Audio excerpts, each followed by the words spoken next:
গল্পকথন by Kallol চ্যানেলে আপনারা শুনছেন বিমল মিত্রের লেখা তৃতীয়া, আজ তৃতীয় পর্ব। মনে আছে আদালতে সেদিন ভীষণ ভিড়। চারদিকে চোখ চেয়ে চাইতেও আমার লজ্জা হচ্ছিল। আমি আসামির কাঠগড়ায় দাঁড়িয়ে রেলিংটা ধরে থরথর করে কাঁপছিলাম। ওদের উকিল জিজ্ঞেস করছিল, তুমি আসল ঘনশ্যামবাবুর বাড়িতে না ঢুকে তার পাশের বাড়িতে যে ঢুকেছিলে সেটা কি ইচ্ছে করে?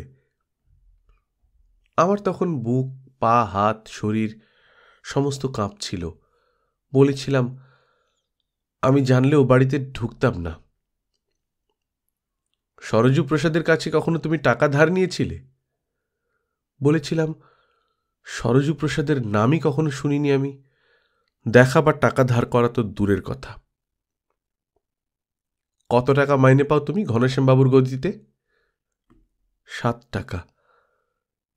7 টাকায় তোমার চলে কি করে? নিশ্চয়ই টাকা ধার করতে হতো। দাদা চাকরি করেন, দুজনে মিলে অতি কষ্টে সৃষ্টে সংসার চালাই। কখনো বড়লোক হতে ইচ্ছা করেনি? বড়লোকদের মতো গাড়িতে চড়তে ইচ্ছা হয়নি? ইচ্ছে হয়েছে, কিন্তু ভগবানের উপর ভরসা করে বেঁচে আছি। তিনি যদি দেন তো বড়লোক হব। বড়লোক হবার জন্য কখনো বড়লোকদের টাকা সরিয়ে নেবার মতলব হয়নি তোমার? আমরা নিম্ন মধ্যবিত্ত লোক, আমাদের অত সাহস নেই। সাহস থাকলে পারতে? এই প্রশ্নের আমি কি জবাব দেব বলুন? সাহস থাকলে তো সবই পারতাম। সাহস থাকলে কি আর 7 টাকা মাইনের চাকরি করতাম গদি বাড়িতে? আপনি হয়তো ভাবছেন, কোর্টের ব্যাপার কিসে এলো? আমি বা কাঠগড়ায় আসামি হতে গেলাম কেন? আমার দাদাও তাই ভেবেছিল। শুধু দাদা নয়, জানাশোনা পরিচিত বন্ধু বান্ধব সবাই সেদিন সেই কথাই ভেবেছিল। সারা জীবন ধরে চাকরি করব আর শান্তশিষ্টের মতো মাস কাবারে মাইনেটা এনে বাড়িতে দেব, এইটাই চিরাচরিত জীবনযাত্রার আদর্শ চিত্র। এই মানুষকেই সবাই সম্মান করে, প্রশংসা করে। এমন লোককেই মানুষ জামাই করতে চায়, এমন পরিচয় দিতে আনন্দ হয়। কিন্তু খুনের আসামি? উকিল আরো জিজ্ঞেস করেছিল, সরজু প্রসাদকে তুমি অনুসরণ করেছিলে কোত্থেকে? বললাম, আমি তাকে অনুসরণ করিনি। তাহলে এত বাড়ি থাকতে, ঘনশ্যামবাবুর বাড়ির কাছে থাকতে, ওই জয়ন্তিয়াদের বাড়িতেই বা তার পেছনে পেছনে ঢুকেছিলে কেন? বললাম, তার পেছনে পেছনে ঢুকেনি তো। তাহলে কি করে সদর উঠোন পেরিয়ে একেবারে ভেতর বাড়ির অন্দরমহলে, একেবারে মেয়ে মহলে ঢুকেছিলে? বললাম, ভুল করে। আচ্ছা, ধরে নিলাম ভুল করে, কিন্তু বিয়ের নেমন্তন্ন খেতে তখন বাড়ির সবাই চলে গিয়েছিল, এ কথা জানলে কি করে? আগে জানতাম না, দুজনের কথাবার্তায় জানতে পারলাম। তখনই বুঝি ঠিক করলে যে সরজু প্রসাদের উপর চরম প্রতিশোধ নেবার ওই সুযোগ? কি বলছেন আপনি? আমি কিছুই বুঝতে পারছি না। ঠিক আছে, আমি ভালো করে বুঝিয়ে দিচ্ছি। তোমার আসল উদ্দেশ্য ছিল সরজু প্রসাদের উপর চরম প্রতিশোধ নেওয়া। তাই সন্দেহ এড়াবার জন্যে তুমি ঘনশ্যামবাবুর হিসেবের খাতা নিয়ে ও বাড়িতে গিয়েছিলে, তাই না? বললাম, আমাকে পণ্ডিতজি ঘনশ্যামবাবুর বাড়িতে যেতে বলেছিলেন, আর কোনো উদ্দেশ্য আমার ছিল না। কিন্তু কি করে জানলে যে তোমার মহাজন সরজু প্রসাদও ঠিক ওই সময় ওই বাড়িতে যাবে? বললাম, সরজু প্রসাদ তো আমার মহাজন নয়। যা হোক, এসব আইনের কুতর্ক শুনিয়ে আপনাদের আর বিরক্ত করব না। এইসব পরের ঘটনা, কিন্তু জীবনের পরে ঘটলেও আগেই তো তার বীজ পোঁতা হয়ে যায়। কবে আমার ভাগ্যদেবতা আমাকে নিয়ে কি খেলা খেলবেন বলে যে ভিত তৈরি করছিলেন, তা তো কারো জানবার কথা নয়। আমরা মানুষ, তাই হঠাৎ দুর্ঘটনায় আমরা বিচলিত হয়ে উঠি। কিন্তু সেদিন কি জানতাম, সে রাত আমার একদিন পোহাবে, সে বিপদ থেকেও একদিন উদ্ধার পাব। সেদিনের দুর্ভাগ্যের সময়ে কিন্তু মনে হয়েছিল এর থেকে কোনোদিনই আর মুক্তি পাব না। সেসব দিনের আমার মনের অবস্থার যদি বর্ণনা দিই তো ভাববেন আমি পাগলই বা হয়ে যাইনি কেন। মাথার উপর অত বড় সংসার, বাড়িতে অবিবাহিতা বোন, স্ত্রী, তারপর তো আছে লোকলজ্জা, সমাজের চোখে সমস্ত। যা হোক, পরের কথা পরে হবে, আগে সেই রাত্রের কথা বলি। আবার সেই ঘরে এসে দাঁড়ালাম। ভাবলাম যাদের গলা শুনতে পাচ্ছি তাদের দুজনের মধ্যে কেউ না কেউ হয়তো আমাকে দেখতে পাবে। যদি ঘরের বাইরে আসে একবার, জিজ্ঞেস করব ঘনশ্যাম বাবুকে কোন ঘরে গেলে পাব। ঘরের মধ্যে এসে দাঁড়াতেই হঠাৎ যেন একটা চাপা গোঙানির শব্দ কানে এলো। সেই দুজনের কথাবার্তা যেমন চলছিল তার নেই। আমি কি করব বুঝতে পারলাম না। খানিক পরে গোঙানির শব্দ আস্তে আস্তে থেমে এলো। মনে হলো সমস্ত বাড়িটা যেন হঠাৎ মূর্ছিত হয়ে পড়েছে। ঘনশ্যামবাবুর গদি বাড়িটায় 7 টাকা মাইনের খাতা লেখা কেরানি সেই টিমটিমে আলোর নিচে নিঃসঙ্গ ঘরের মধ্যে দাঁড়িয়ে রইল অনেকক্ষণ ধরে। তার মাথাটা ঘুরতে লাগলো হঠাৎ। কি হলো ভেতরে? এতক্ষণ এত ঝগড়া চলছিল, সব তো এমন করে থেমে যাবার কথা নয়। কি হলো হঠাৎ? সব নিস্তব্ধ। বাইরে পুজো বাড়িতে কাঁসর ঘণ্টা বাজলেও তা তখন সেখান থেকে আর শোনা যাচ্ছে না, কিংবা হয়তো তখন আর তা কানে পৌঁছবার মতো অবস্থা নয়। হঠাৎ ভেতরের দিকে একটা দরজা দড়াম করে খুলে গেল, আর দরজা খুলে একটা মেয়ে বেরিয়ে আসছিল।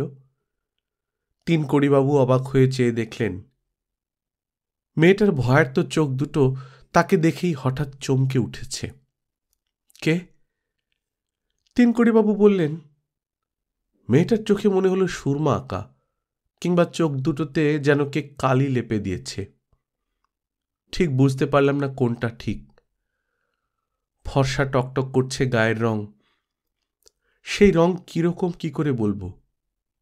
পাকা আমের এক একটা রং থাকে, যা হলদেও নয় লালও নয়, অথচ সাদাও নয়। 3টে রং মিলে একরকম রং হয়, এও ঠিক তেমনি।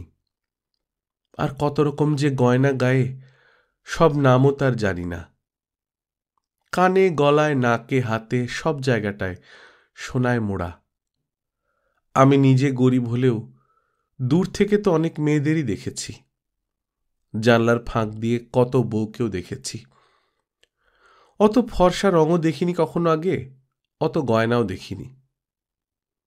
মনে হলো মেয়েটা যারা এতক্ষণ কথা বলে বলে ঝগড়া করে করে খুব ক্লান্ত হয়ে পড়েছিল, তারপর আমাকে দেখেই চমকে উঠেছে। ভাবলাম চমকানোটাই স্বাভাবিক।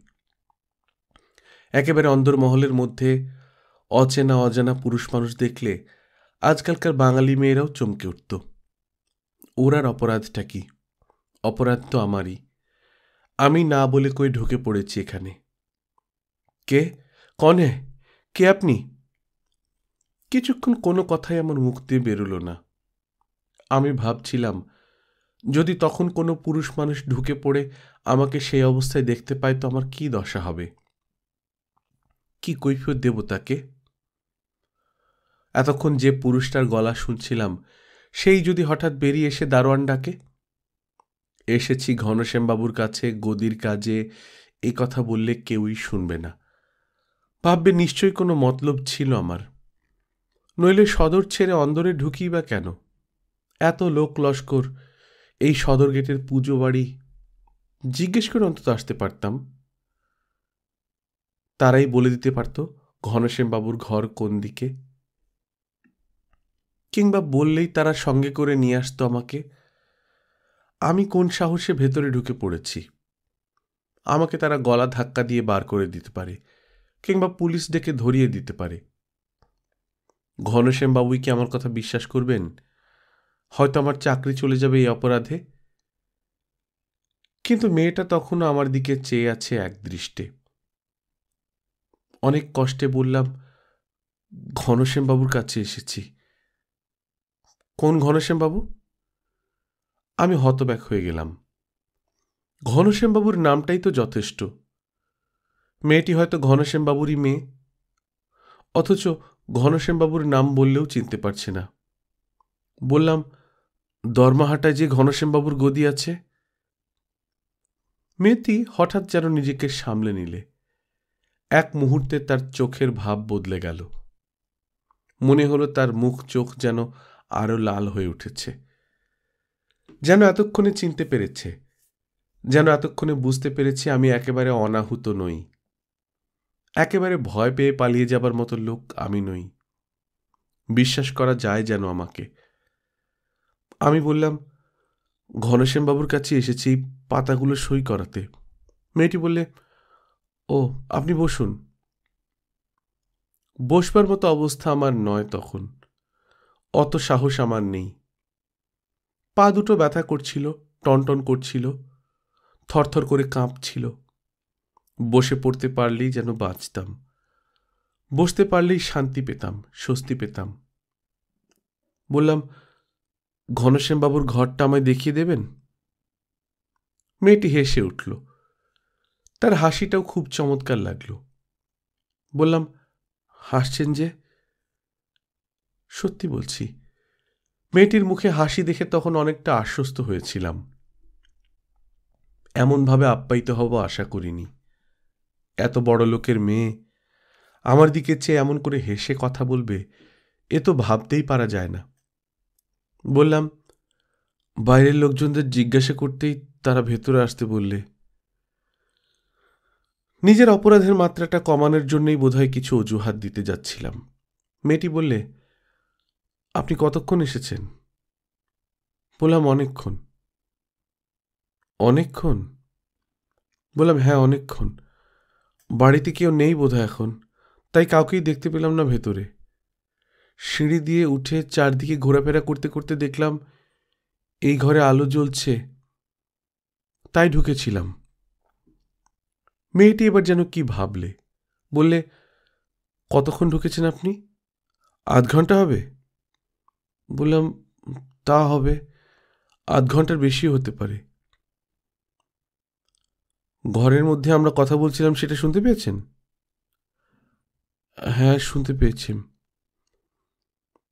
কথাটা শুনে মেয়েটি যেন কিরকম ফ্যাকাশে হয়ে গেল, যেন আমার কথা শুনে চমকে উঠল একটু, যেন ভয় পেলে। আবার জিজ্ঞেস করলে, কি শুনেছেন? তা জানি না, আপনারা কথা বলছিলেন, মনে হলো আপনাদের কাউকে দেখতে পেলে ভালো হয়। আপনি চুপ করে দাঁড়িয়েছিলেন, ডাকলেন না কেন? আমার ভয় করছিল খুব। আমাদের কথা শুনে ভয় করছিল? না। তবে ভাবছিলাম বাইরের পুরুষ মানুষ হয়ে একেবারে আপনাদের অন্দরমহলে ঢুকে পড়েছি। কে আপনাকে ঢুকতে দিলে? কাউকে সামনে পেলাম না তো, একজন দুজনকে জিজ্ঞেস করেছিলাম, তারা ভেতরে আসতে বললে। সদরের সিঁড়ি পেলেন না? অন্ধকারে কোনটা সদর কোনটা অন্দর ঠিক ঠাহর করতে পারিনি, তাই সোজা অন্দরে চলে এলেন? বললাম, মাফ করবেন, আমি জানতাম না। কি জানতেন না? কোথায় থাকেন আপনি? কোথায় চাকরি করেন? কি করতে এসেছেন? একসঙ্গে পরপর এতগুলো প্রশ্নে আমি আরো ভয় পেয়ে গেলাম। এখন যদি চিৎকার করে দারোয়ান ডাকে, যদি পুলিশে ধরিয়ে দেয়, আমি কি জবাবদিহি করব? পুলিশে ধরিয়ে দিলে সারা রাত সারাদিন হয়তো হাজতে আটকে থাকব। দাদাকে খবর দেবে কে? কি করবে তারা? আমি বাড়িতে না গেলে দাদা যে ভাববে, স্ত্রীও ভাববে, সবাই ভাববে। তারপর যদি বা খবরই পায়, তো উকিল মুক্তার কাছারি এসব কে করবে? টাকা আসবে কোত্থেকে? আর বদনাম। আমি সকলের অসাক্ষাতে বাড়ির মেয়েদের মহলে ঢুকে পড়েছি কোন মতলবে, তা কারো জানতে বাকি থাকবে না। পাড়ার লোকের কাছে, সমাজে, শ্বশুর বাড়িতে বাড়িতে মুখ দেখাবো কেমন করে? গলায় দড়ি দেওয়া ছাড়া যে আমার কোনো গতিই থাকবে না। আমি সকলের চোখে ছোট হয়ে যাব। আমার কোনো সম্পদ নেই, কোনো ঐশ্বর্য নেই, বলবার মতো, ঘোষণা করার মতো কোনো কিছু নেই। আছে কেবল আত্মমর্যাদা জ্ঞান। মধ্যবিত্ত মানুষের আর কি থাকতে পারে সমাজে? উপোস করে থাকলেও বাইরে তা প্রকাশ করতে আমার বাধে। আমার অভাবের কথা 10 জনকে বলতে আমার গলায় আটকে যায়। আমি আমার দুর্বলতা ঢেকে রাখি। আমার দারিদ্র্য ফর্সা জামা কাপড়ের চাপা রাখতে চেষ্টা করি। কেউ যেন আমার কোনো ত্রুটি জানতে না পারে, কোনো ফাঁক টের না পায়। কিন্তু এর পরে তো সব প্রকাশ হয়ে পড়বে, সব জানাজানি হয়ে যাবে। রাস্তায় পাড়ায় সবাই তো আমার দিকে আঙুল দিয়ে দেখাবে, বলবে ওই তো সেই লোকটা যাচ্ছে, ওই সেই লোকটা। তখন টিটকিরি দেবে সবাই, হাসি ঠাট্টা তামাশা করবে চারদিক থেকে। কেউ আর বাকি থাকবে না তখন। যে চিনত না এতদিন সেও চিনে ফেলবে। মেয়েটির মুখের চেহারা তখন সম্পূর্ণ বদলে গেছে। একটু আগেই যে মুখের চেহারা দেখে একটু আশা হয়েছিল, সেই মুখখানে আবার দেখে ভয় পেতে লাগল। যেন আমার এই অনধিকার প্রবেশে বিক্ষুব্ধ হয়ে উঠেছে। মেয়েটি ধমকের সুরে বললে, বলুন বলুন, কোথায় থাকেন আপনি? কোথায় চাকরি করেন? বললাম, ঘনশ্যামবাবুর গদিতে। ঘনশ্যামবাবুর গদিতে চাকরি করেন তো এ বাড়িতে কি? এই বাড়িতে কি মতলবে এসেছেন? ঘনশ্যামবাবুর বাড়ি এটা নয়। আমি যেন অবাক হয়ে গেলাম। তবে কোথায় এসেছি? পণ্ডিতজি তো আমাকে ঠিকানা বলেই দিয়েছিলেন, সেই ঠিকানা দেখেই তো ঢুকেছি। বাড়িতে ঢুকবার আগে তো ঠিকানাটা ভালো করে দেখে নিয়েছিলাম। অন্ধকারে অবশ্য ভালো দেখা যায়নি, কিন্তু যতটা দেখা গিয়েছে তাতে তো কোনো ভুল হবার কথা নয়। শেষকালে এমন ভুল করব? কটন স্ট্রিট দিয়ে ঢুকে একে একে সবগুলো বাড়ির নম্বর দেখতে দেখতে এসেছিলাম। লাল রঙের বাড়ি, 75-এর 2, 4তলা বাড়ি, সামনে সবুজ সাদা রেলিং। কোনো বিষয় তো ভুল হবার কথা নয়। ভয়ে আমার সমস্ত শরীর শুকিয়ে কাঠ হয়ে এলো। মনে হলো হয়তো সেখানে অচৈতন্য হয়ে পড়ব। আবার বললাম, এটা ঘনশ্যামবাবুর বাড়ি নয়? মেয়েটি বলে, না। তাহলে আমি তো ভুল করেছি। কিন্তু কে বিশ্বাস করবে আমি ভুল করেছি? সবাই বলবে আমি জেনে শুনে ইচ্ছে করে এখানে এই বাড়িতে এসেছি। বললাম, তার বাড়িটা তবে কোথায়? মেয়েটি বলল, তা আমি জানি না। ভাবুন তখন আমার মনের অবস্থাটা কি হতে পারে। মনে হলো দুহাতে মুখ ঢেকে পালিয়ে যাই, কিন্তু পালাবার পথ তো তখন বন্ধ। মেয়েটি বললে, আপনার নাম কি? নাম বললাম। আপনি কতক্ষণ হলো এসেছেন? অনেকক্ষণ। অনেকক্ষণ ধরে ভেতরে আপনাদের কথা শুনছিলাম। কি কথা শুনেছেন? সব কথা তো বুঝতে পারিনি। দুজনে কথা হচ্ছিল, একজন আরেকজনকে বকছিলেন। বকাবকি কেন হচ্ছিল বুঝতে পেরেছেন? আমি কি করে বুঝব? আমি তো আপনাদের চিনি না। চিনলে হয়তো বুঝতে পারতাম। পরের বাড়িতে ঢুকে পরের কথা কান পেতে শুনতে লজ্জা করে না? আমি তো জানতাম না। আমি না জেনে এখানে ঢুকে পড়েছি। তো আপনি সাড়া দেননি কেন? আমি তো আপনাদের কাউকেই চিনি না, কাকে ডাকবো বুঝতে পারছিলাম না। দারোয়ান ডাকলেন না কেন? দারোয়ান তো নিচেই ছিল। একবার ভেবেছিলাম ডাকবো, কিন্তু কিন্তু কি, কেন ডাকেননি? রাস্তা ভুলে গিয়েছিলাম। নিচে যাবার পথ খুঁজে পাচ্ছিলাম না। অনেক ঘুরে ঘুরে শেষে আবার এই ঘরে ঢুকে পড়লাম। আবার এই ঘরে ঢুকতে আপনার ভয় করল না? কিন্তু কি করব বলুন, আর তো কোনো উপায় ছিল না। শুধুই একটা ঘরে আলো জ্বলছিল। আপনি আমাদের কথাবার্তা কতটা শুনেছেন? যতটা কানে এসেছিল সবই। মনে হলো যদি অন্য কারোর সঙ্গে দেখা হয়ে যেত খুব ভালো হতো। কিন্তু ডাকেননি কেন কাউকে? ডাকবার যে সাহস হচ্ছিল না। কাকে ডাকবো? কাউকে তো আমি চিনিও না। আর আমি যদি বলি আপনি ইচ্ছে করে ঢুকেছিলেন এই ঘরে? ইচ্ছে করে ঢুকবো? অত সাহস আমার কি করে হবে? আমি সামান্য মাইনের চাকরি করি ঘনশ্যামবাবুর গদি বাড়িতে। 7 টাকা মাইনে পাই। বাড়িতে অতগুলো লোক, দাদার আর আমার মাইনেতে সংসার চলে। বলতে বলতে বোধহয় আমার কান্না বেরিয়ে গিয়েছিল চোখ দিয়ে। শুধু চাকরির ভয় নয়, শুধু সংসার অচল হওয়ার আশঙ্কা নয়, অন্য ভয়ও ছিল মনে। মেয়েটার চেহারা দেখে মনে হচ্ছিল খুব তেজ চেহারায়। এতক্ষণ এই মেয়েটির গলাতেই তেজ ফুটে উঠছিল। সরজু প্রসাদকে এই মেয়েটি তেজের সঙ্গে বকাবকি করছিল।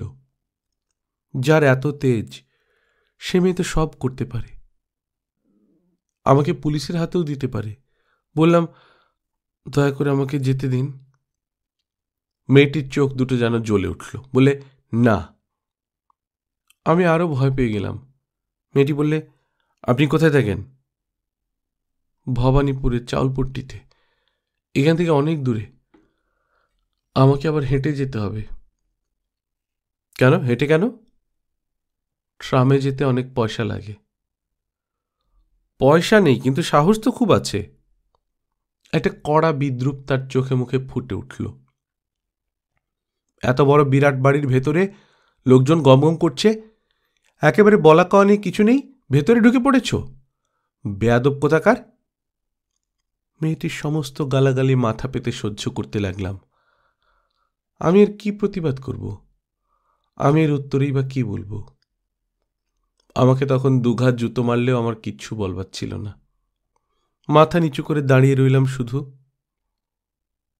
মেয়েটি আবার বলে যেতে লাগলো, লজ্জা করে না পরের বাড়ির অন্দরমহলে ঢুকতে? লজ্জা করে না পরের বাড়ি মেয়েদের মহলে ঢুকে ঘরের কথা শুনতে? বললাম, আপনি আমাকে যেতে দিন দয়া করে। আমি না জেনে ঢুকেছি, বললাম তো। কখনো যেতে দেব না। আমি তো বলছি আমি না জেনে ঢুকে পড়েছি। মেয়েটি শাসিয়ে উঠল। বলে, আবার কেন গালাগাল দিচ্ছেন? ডাকুন, কাকে ডাকবেন, আমি সব কথা খুলে বলবো। আমার যেন তখন মরিয়া অবস্থা। বললাম, আমি তো কিছু অন্যায় করিনি। কি করবেন করুন আমাকে। মেয়েটি বলল, অন্যায় করে আবার কথা, আবার জোর করছে। ঘনশ্যামবাবুর কাছে আমাকে যেতেই হবে, দেখা করতেই হবে আমাকে। ঘনশ্যামবাবুর বাড়ি এটা নয়। তাহলে আমি সেখানেই যাচ্ছি, আমায় চলে যেতে দিন।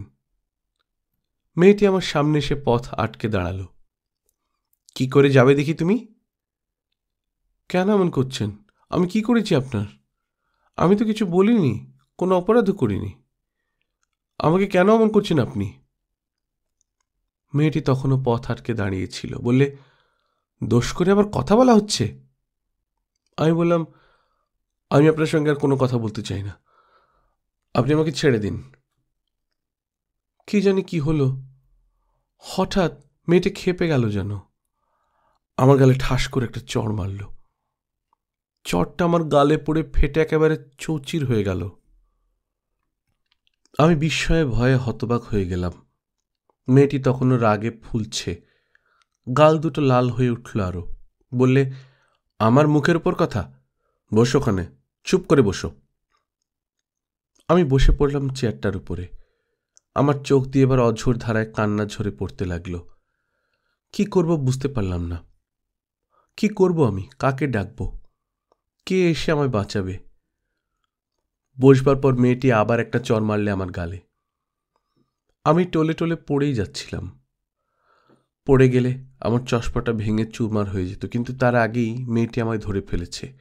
বলল, ঠিক হয়ে বসো। কিন্তু মনে হলো মুখ যেন আমার ভেঙে গেছে। সমস্ত মুখে অসহ্য ব্যথা, সমস্ত শরীর টলছিল, টনটন করছিল ব্যথায়। মাথা সোজা রাখতে পারছিলাম না, আমার মাথা ঘুরছিল। ভাবলাম মেয়েটি বোধহয় এবার কাউকে ডাকবে, ডেকে আমাকে পুলিশের হাতে দেবে। পুলিশের হাতে দিলেই যেন আমি বেঁচে যাই। রাত অনেক হয়ে গেছে, সমস্ত বাড়ির নিস্তব্ধ। বাড়ির বাইরে সদরে পুজোর কাঁসর ঘণ্টা বোধহয় বন্ধ হয়ে গেছে। এত রাত্রে ঘনশ্যামবাবুর বাড়িতে গিয়ে দেখা আসার নেই। হয়তো তিনি টেলিফোন করেছেন অফিসে, সেখানে লোকজন থাকে সারা রাত। তারা হয়তো বলবে, গদি বন্ধ করে বাবুরা সব চলে গেছে, কেউ নেই সেখানে। ঘনশ্যামবাবু খুব রেগে যাবেন, কিন্তু কি করা যাবে। এতক্ষণ বাড়িতেও সবাই ভাবছে। অন্যদিন এই সময়ে হাঁটতে হাঁটতে বাড়িতে গিয়ে হাজির হই। দাদা বোধহয় এতক্ষণ এসে গেছে, ভাবছে এখনো এলো না কেন 3 কড়ি। আমি গেলে তবে একসঙ্গে খেতে বসি, বরাবরের তাই নিয়ম। আজ দাদা বসে বসে অনেকক্ষণ অপেক্ষা করবে, তারপর বাইরের চাউলপটি লেনের গলির মুখটা দেখবে। তারপরে হয়তো দিদিকে জিজ্ঞেস করবে, বৌমাকে জিজ্ঞেস করতো রে, 3 কড়ির আজ দেরি হচ্ছে কেন এত। আমার স্ত্রী ভাবছে এখন। বাইরে কিছু প্রকাশ করবে না সে, বাইরে থেকে কেউ তার মনের কথা জানতে পারবে না। বড় চাপা, বড় অল্পভাষী আমার স্ত্রী, কোনো কথাই বলবে না। জানবেই বা কি করে আমি এই বিপদের মধ্যে পড়ে আছি। আমার তো জানা ছিল না যে এখানে আমাকে আসতে হবে আজ। রোজকার মতো ঠিক সময় বাড়ি যাব এটাই তো আমি জানতাম।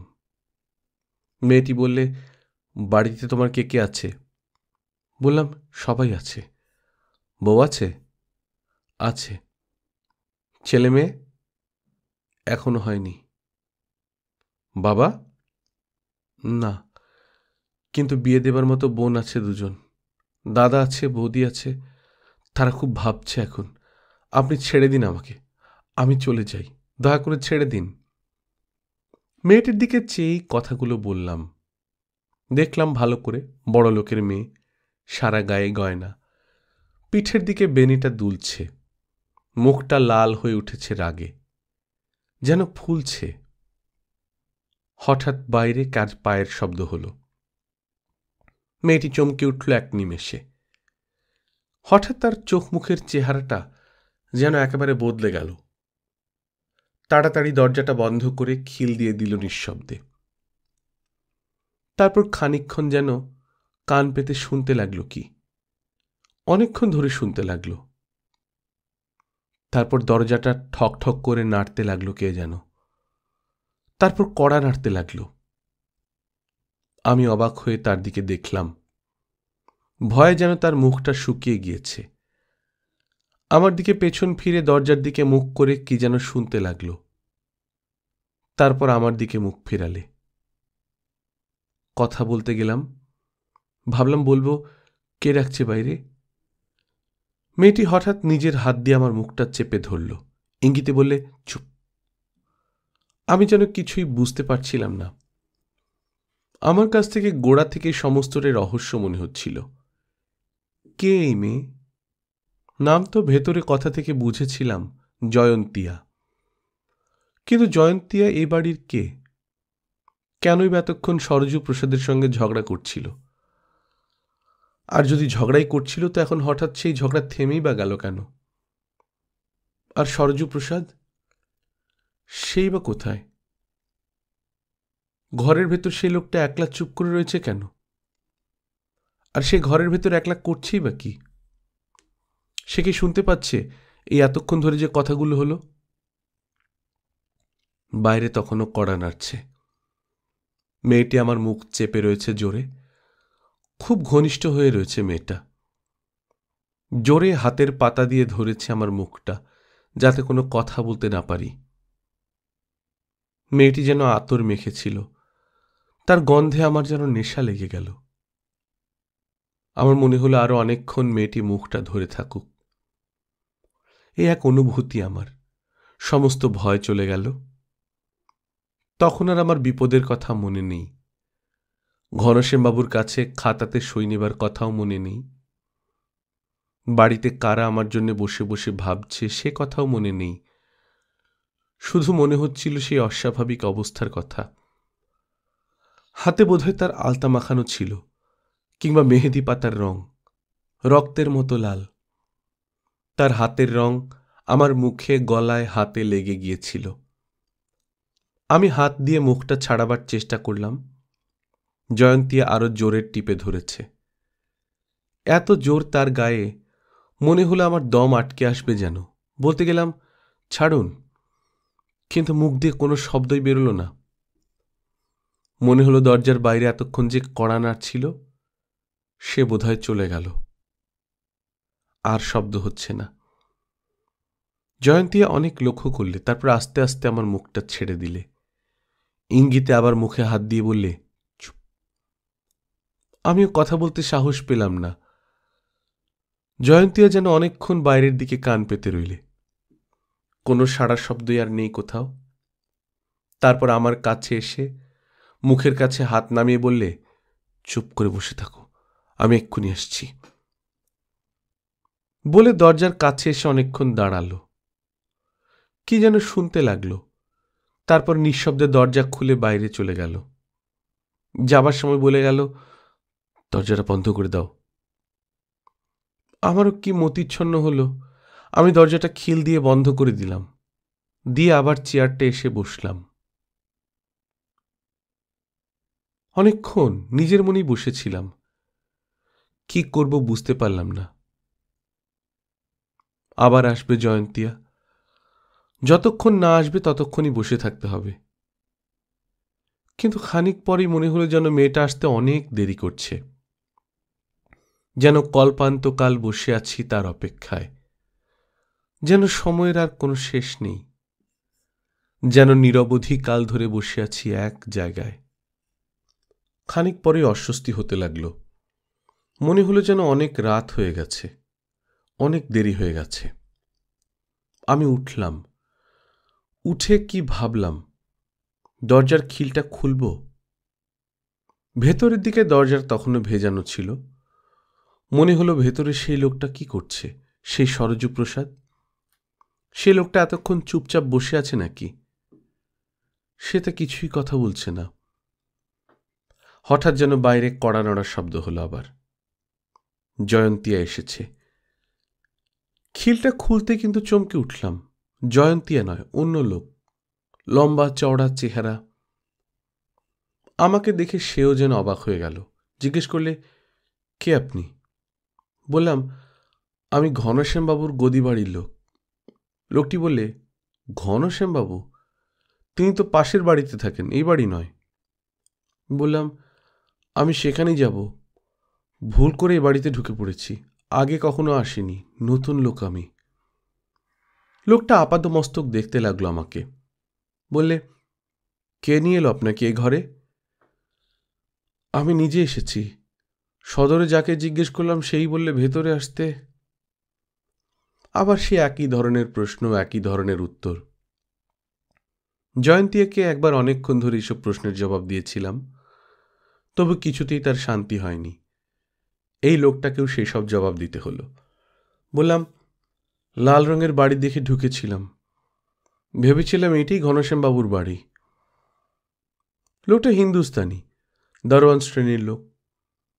আগে এসে পড়লে অনেক সমস্যার সমাধান হয়ে যেত, কিন্তু কপালের গ্রহ থাকলে আমি আর কি করব।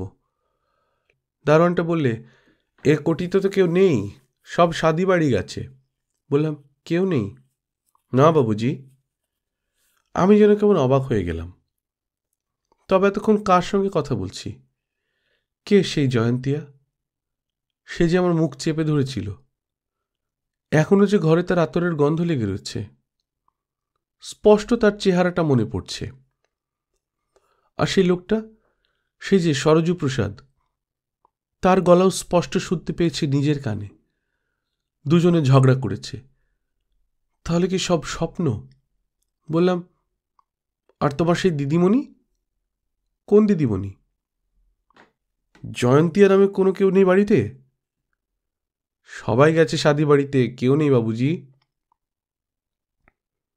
আমাকে যেখানে বসে থাকতে বলে গেল এখনই। লোকটা সেই কথার কোনো উত্তর না দিয়ে বললে, আপনি ঘরের মধ্যে ঢুকলেন কেন? আমি বললাম, পথ হারিয়ে ফেলেছিলাম, রাস্তা খুঁজে পাচ্ছিলাম না। এই একটা ঘরে দেখলাম আলো জ্বলছে, তাই এখানে ঢুকেছিলাম। হ্যাঁ, কিন্তু খিল বন্ধ করে বসেছিলেন কেন? তোমার দিদিমণি যে খিল বন্ধ করে বসে থাকতে বলল। দারোয়ানটা হাসল। বললে, ঝুট বাবুজি, ঝুট। কেউ নেই বাড়িতে। দিদিমণিরা ভি চলে গেছে শাদি বাড়ি। এখানে কই নেই আছে, আমি একলা তদারক করছি। তাহলে এতক্ষণ তুমি কোথায় ছিলে? আমি যখন ঢুকলাম বাড়িতে তখন সবাইকে জিজ্ঞেস করলাম ঘনশ্যামবাবু কোথায়, তা সবাই বললে ভেতরে আসতে। ঝুটবাদ বাবুজি, ঘনশ্যামবাবুর কোটি তো এর পাশে। বললাম ৭৫-এর ২ নম্বর লাল রঙের বাড়ি। দুটো বাড়ি লাল রঙের, আপনি ভুল করিয়াছেন। আশ্চর্য ভুল, এমন ভুলও মানুষের হয়। এই ভুলটুকুর জন্যই কি দুর্ভোগ পোয়াতে হলো। কিন্তু মনের মধ্যে কোথায় যেন একটু ক্ষোভ রয়ে গেল। আমি গরিব বটে, কিন্তু যত সামান্য সময়ের জন্যই হোক একটু স্পর্শ পেয়েছিলাম এক সুন্দরীর। সে কথা যেন আমাকে আচ্ছন্ন করে রইল অনেকক্ষণ। আমি যেন আমার নিঃশ্বাসের সঙ্গে তার আতরের গন্ধ প্রাণ ভরে গ্রহণ করতে লাগলাম আমার বুকের ভেতরে। সে বলেছিল সে আসবে, সে বলেছিল দরজা বন্ধ করে ভেতরে বসে থাকতে। কেন অপেক্ষা করলাম না? কেন তবে দরজার খিল খুলে দিলাম? এমন ভুল যেন বারবার করতেও ভালো লাগে। মনে হলো কালও যেন এমনি ভুল করে এখানে চলে আসি। সারা জীবন শুধু অভাবের আর অনটনের সঙ্গে যুদ্ধ করেছি। চোখ তুলে আকাশের দিকে কখনো চাইবার সময় পাইনি। মনে হয়েছে আকাশ আমাদের কাম্য নয়, বিলাস আমাদের জন্যে নয়, আমাদের জন্যে শুধু জীবিকার তাড়না, আমাদের জন্যে শুধু জীবন সংগ্রাম। গাড়িতে, বড়লোকের বাড়ির অন্দরমহলে দূর থেকে যেটুকু নজরে পড়েছে তার জন্য দীর্ঘ নিঃশ্বাস ফেলেছি অবশ্য, কিন্তু সেই আকাঙ্ক্ষা মন থেকে দূর করবার চেষ্টা করেছি প্রাণপণে। কিন্তু সেদিন মনে হলো আমারও জীবন যেন সার্থক হয়েছে। হোক এক মুহূর্তের, কিন্তু স্বর্গের ইশারা যেন পেয়েছি আমি। আকাশের সঙ্গে আমার ঘনিষ্ঠতা হয়েছে, ভেতরের সঙ্গে মুখোমুখি হয়েছি। আর কি চাই? আর কি চেয়েছিলাম আমি জীবনে? সমস্ত শরীর আবার রোমাঞ্চিত হয়ে উঠল। চোখ বুজে সমস্ত অবস্থাটা আবার যেন গোড়া থেকে কল্পনা করতে লাগলাম। খানিক পরে বললাম, এই দেখো দরঞ্জি, এই খাতা নিয়ে যাচ্ছিলাম ঘনশ্যামবাবুর বাড়ি সই করবার জন্যে। তার গদিতে আমি কাজ করি কি না? দরঞ্জি বুঝল, বললে, ঠিক বাত বাবুজি। বললাম, আমি তাহলে যাচ্ছি, আমাকে বেরোবার রাস্তাটা একবার দেখিয়ে দাও তো। দারোয়ানজি আমাকে ঘর থেকে বার করে আগে আগে চলতে লাগলো। আমি চারদিকে চেয়ে চেয়ে দেখতে লাগলাম কোথাও সেই জয়ন্তিকাকে দেখা যায় কিনা। কোথাও দাঁড়িয়ে হয়তো উকি মেরে দেখছে আমাকে। আমাকে তো তার জন্য অপেক্ষা করতেই বলেছিল। কেন আমি তবে চলে এলাম? কেন আমি বসে থাকলাম না? মনে হলো যদি পেছন থেকে আবার এসে ডাকে, মনে হলো আমাকে আবার গালাগালি দিলেও যেন আমি তৃপ্তি পাই। আবার সেই সদর গেট, একেবারে সদর গেট পেরিয়ে রাস্তায় নামিয়ে দিল দরোয়ানজি। তারপর বাড়িটার বাইরে এসে দাঁড়ালাম। লাল রঙের বাড়িটাই বটে, সাদা সবুজ রেলিং ঘেরা বারান্দা। শুধু এই বাড়িটাই নয়, পাশের বাড়িটাও তাই, প্রায় একই রকম দেখতে। কিন্তু চারদিকে চেয়ে দেখলাম রাস্তায় লোক চলাচল কমে এসেছে। অনেক রাত হয়েছে বোধহয়। ২-৪টে বিরাট বিরাট ষাঁড় ফুটপাতের উপর বসে আছে নিশ্চিন্ত হয়ে। ঘনশ্যামবাবুর বাড়িটায় ঢুকতে গেলাম, কিন্তু সামনে তখন তার অন্ধকার। ওপরের দিকেও চেয়ে দেখলাম কোথাও আলোর কোনো চিহ্ন নেই। বোধহয় সবাই শুয়ে ঘুমিয়ে পড়েছে। ভয় হলো খুব। হয়তো খুব বকুনি খেতে হবে ঘনশ্যামবাবুর কাছে। পণ্ডিতজি বকবে খুব। কাল যখন শুনবে আমি খাতা নিয়ে যাইনি তার বাড়িতে, বলবে, তোমার ভালোর জন্যই বাবুর কোঠিতে ভেজেছিলাম তোমাকে, জান পেহচান হলে তোমার মাইনে বাড়তে পারে। আমি বলবো, কিন্তু চিনতে পারলাম না যে বাড়িটা ঠিক।